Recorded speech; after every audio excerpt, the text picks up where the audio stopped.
Hey everyone, this is Mr. Robinson again, and I'm back with another commentary for another Eddy episode. This time it's episode 2, season 1, the Edtouchables and Nagged to Ed.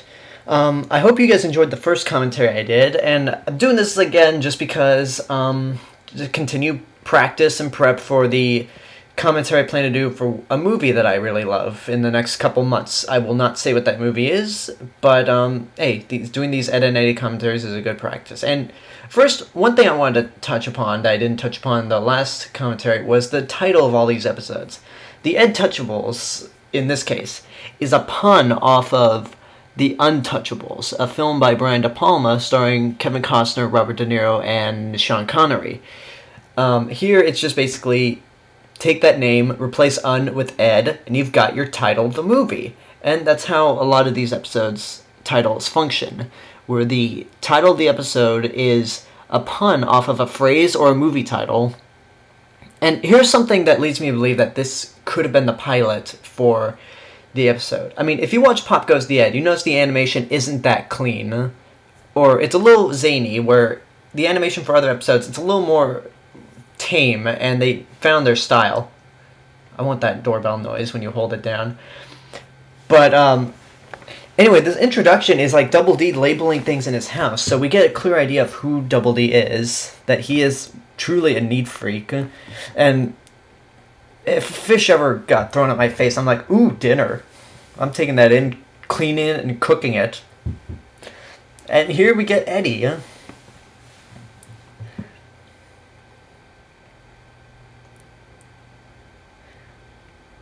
Man, Eddy, quit lying. You know you did it. But anyway, here's another indication that this could have been the pilot. See, Eddy addresses Double D as Ed. And here we get an idea of Eddy's attitude that establishes him for the entire series. Cartoon logic. Your head can get sucked in a tiny vacuum cleaner. Wonder what would happen if they inserted Corey Coleman in this show with a vacuum cleaner. So I'll be grateful that there is no such Corey Coleman cartoon with a vacuum cleaner. But anyway, Eddy, you could clearly tell he is the opposite of Double D. Just really full of anarchy. Like there he puts a toilet post label on the bed rack. It's a cool looking skull. I know it's a cartoon, but still, that looks like something from one of those. That looks like something you'd find in San Antonio, honestly.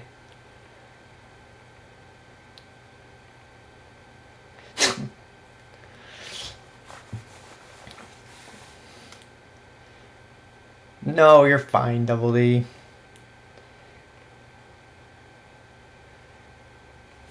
See, you also get a clear idea that Double D is very over the top and overreacts to a lot of things. Another thing of cartoon logic. Carrying a bed and smashing it. You know, you take that audio, you could apply it to some really disgusting video with real dirty thoughts. And now we're introduced to Ed, and notice that he's watching something on his TV. One thing that the cartoons of the 90s did was they would have, for whatever reason, live-action segments, like, just at random or on the TV. Again, for no reason at all. Like, I remember the Cartoon Network show, Courage the Cowardly Dog, would have they would have moments where the TV would play Ghidorah the Three-Headed Monster and Invasion the Astro Monster. What's the reason? No reason at all. It just pops up and is never addressed, really.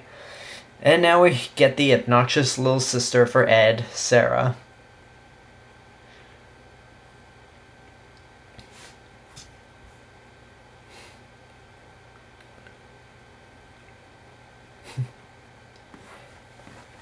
I love that little green monster in Ed's room right there.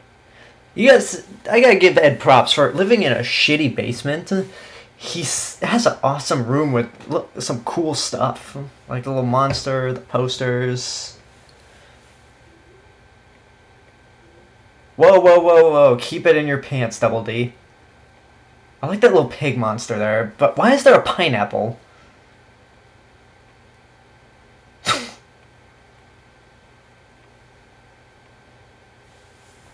Wow. This is... You notice that when you're a kid, You notice that when you're an adult and you watch cartoons that you grew up from the 90s, you start to realize that there are a lot of dirty sexual innuendos there. Like, this is really one of those situations where it's like, this toucher on the loose, hide your stuff. Like, that's like somewhat of a dirty joke in a way. But unfortunately today, cartoons can't get away with that. And once again, Jimmy has another injury on his head. Like, that kid can never stay safe from anything.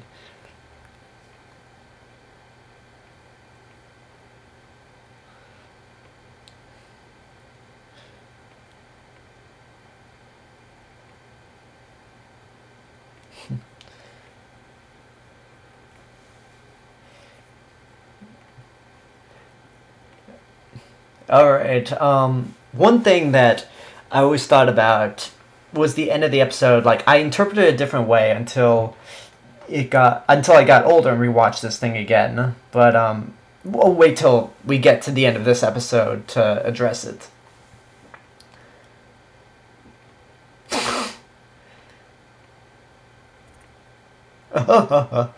Ed's laugh is I just like it. Screw you, whale penis. Okay, I can actually think I can address it now, but first, what is up with that little weird expression that Johnny makes when he's scratching his head? But, you notice that, okay, one of the things I thought in the end was, like, right now they assume that Johnny's the toucher. And I thought that too, because the little town meeting, or cul-de-sac meeting, did not show Johnny and Plank there. So I always thought, yep, Johnny's the guy who took all their stuff. I like how the wanted posters either have just a blank, nothing there, or it's, toucher, or it's just wanted, the toucher. More cartoon logic. Or maybe that's more Ed logic. More Ed logic right there. But, Johnny wasn't there at the cul-de-sac meeting, so I always assumed that, like, oh, he's the one who's not there, so he must have done it. Just like, in Alfred Hitchcock's Rear Window, when the dog dies, everyone in the neighborhood looks out and sees what happened, except Raymond Burr's character, so you would automatically assume that, hey, this little bald-headed kid and his piece of wood did it. But the episode takes a different turn and turns into something else.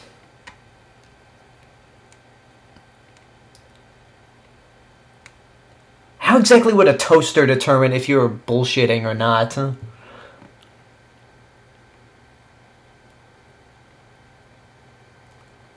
always liked Johnny. I mean, out of all the kids in the cul-de-sac, he and Rolf were my favorite. Because, I mean, Johnny, like, he's the one who likes the Eds at times. And isn't a jerk to them like Sarah and Kevin would be. And Rolf, well, I have no way of talking about Rolf without speaking out of context. So, if I decide to do commentaries on the rest of the season and Season 2, I can address Rolf at points. For Plank, recently I found a piece of wood named Plank. Named Plank, nice defense mechanism, by the way. But, I found a plank of wood. It, like, was so perfect. It even had a little crack at the top of it. And so I took some markers, and made a piece of wood. Like, basically, smiley face and eyes the same way as Plank. So, yeah, I have a Plank sitting around my house. Since there are no Ed and Eddy toys, that's the closest thing I can get to. Now, this is something I like to just think in my head. I know it's not true, but sometimes I imagine George W. Bush watching this part right here, like when there's water being dripped on Plank, and it's just like, wait, waterboarding? That's a good idea for our terrorists. That's a good idea to do for our captured terrorists. I don't know why I did the Jon Stewart Bush impression laugh at the end, but oh well. Yeah, don't you ever like hate those moments when you think of when you gotta take a piss so bad and yet thinking about some sort of liquid doesn't help at all?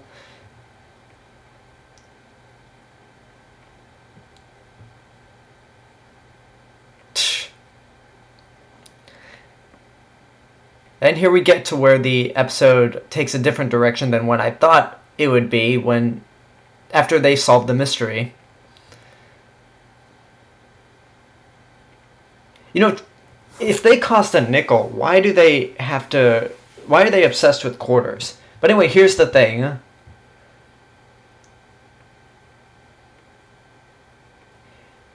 Boy, Jimmy's nose is broken now.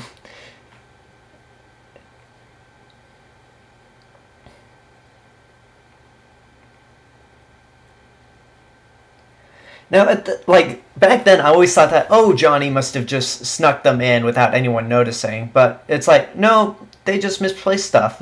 And Jimmy's head, that kid. Hi, I'm Johnny and Plank, and welcome to Jackass.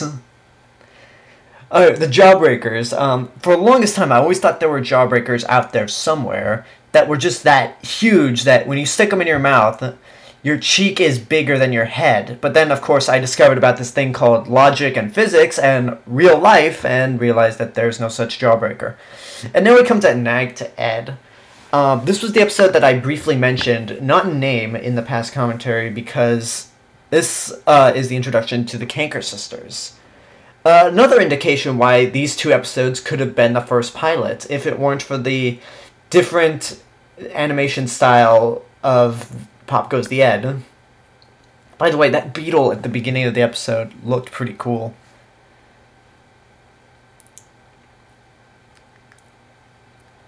Why is there a bowling ball in his garage? Is there any reason for it? I'm ready to make some meth with Walter White. I'm sorry, now that Breaking Bad's been out and it's finished, when Eddy was in that gear, all I could think of was Walter White and meth.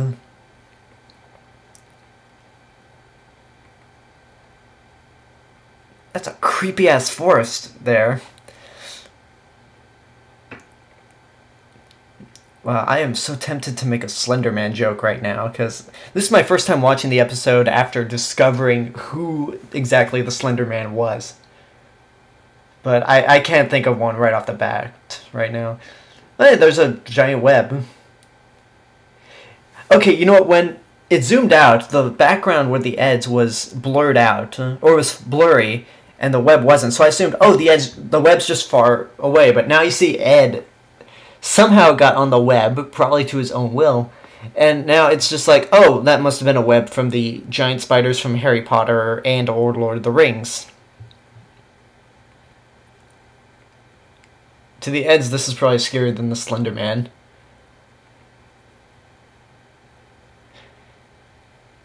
I never understood why that is, because that song assumes that the Eds are gay for each other, rather than, like, Ed and the Cankers sitting in a tree.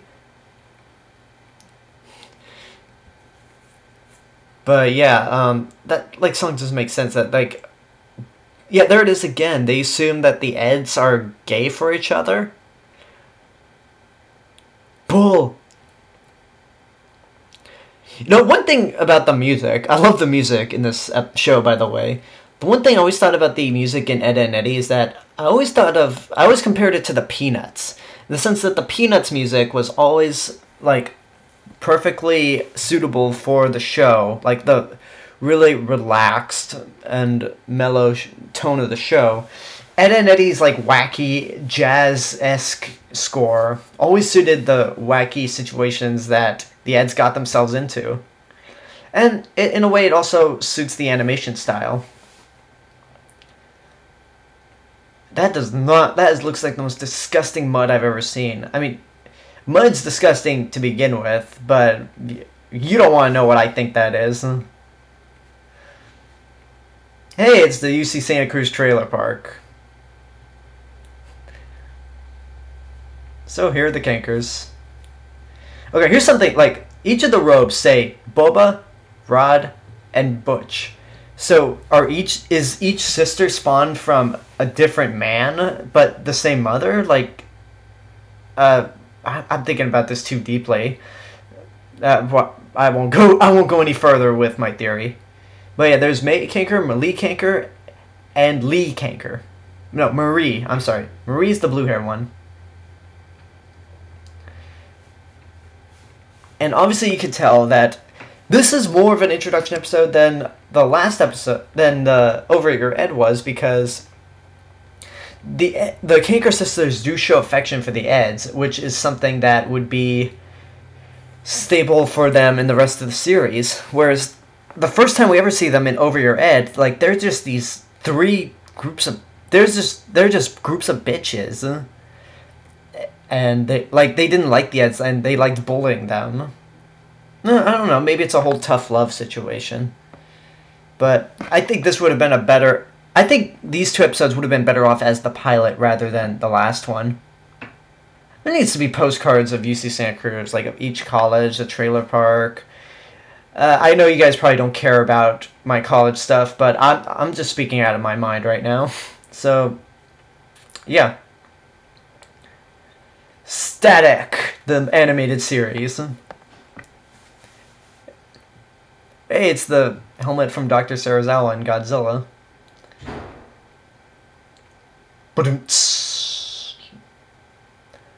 Okay, right.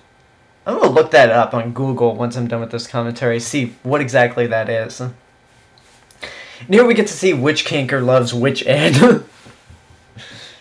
And notice the artwork improves. And except that May drew E backwards in me. Alright, does anyone in the comments want to tell me if there really is such thing as powdered milk?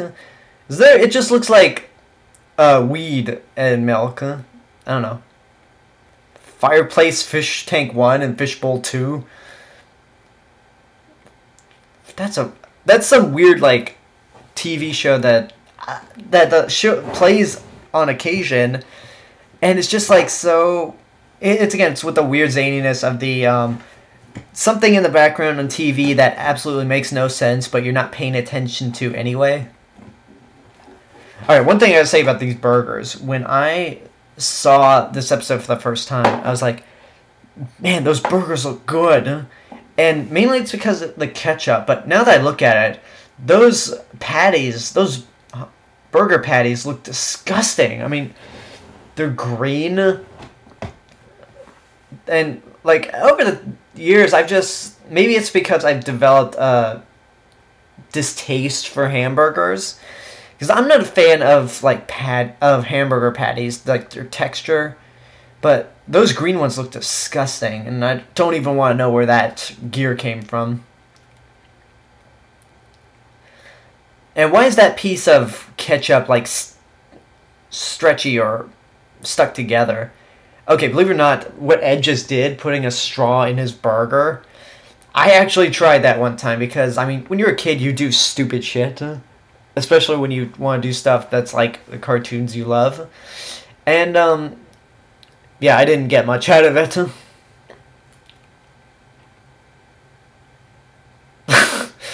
I want to know if there's powdered milk out there. Somebody tell me. Ew, that's disgusting. How did green and red stuff turn brown? Never mind.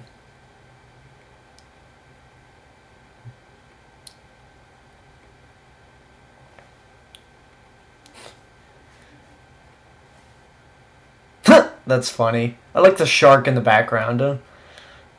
Like, that really looks like something I draw in kindergarten. I'm surprised, like, nobody in kindergarten... Well, I don't think Ed and Eddy was around when I was in kindergarten, but when we were much older, or at least my generation and the people I went to elementary school with, I'm surprised nobody, like myself, didn't even bother to try to make a weird fishbowl Ed and Eddy-like cartoon. Of course it's clean. It's the American way of clean. You just take all the crap, stuff it under the couch or your bed, and then boom, you're clean. Or at least you're room's clean. Poor Ed.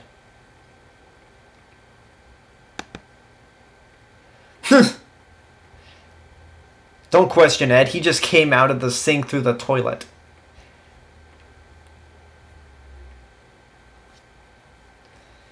Easy, Lee, you can only have one of them, and he doesn't want you anyway.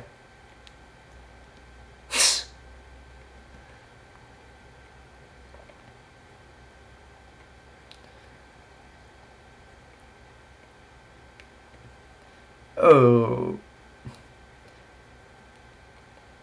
That looks more like dog shit. Out of the point of view, just for a brief second. Just the kind of the half-assed Darth Vader breathing. Chaos ensues!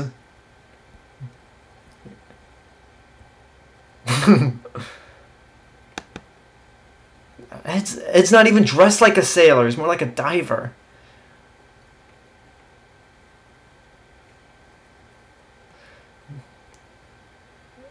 I never noticed the employees must wash their hands.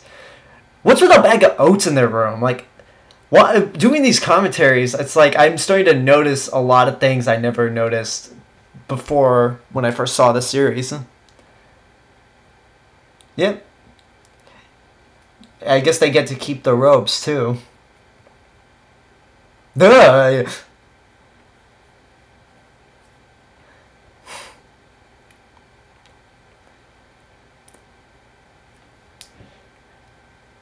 Okay, if there's ever a group of girls that were like that obsessed over a guy, the guy's instinct should be to run. Because the fact that they went to great lengths to make dolls out of you without really knowing who you are, it means they're crazy. Just do not fall for that girl. Like, run. Especially when there's 3 of them, like they're the witches from Macbeth.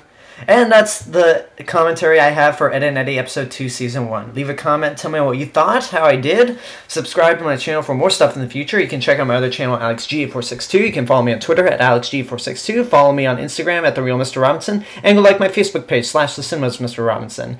Share me with your friends, tell them about me, and remember to know it before you see it. This has been The Cinemas Mr. Robinson. I'll see you guys later.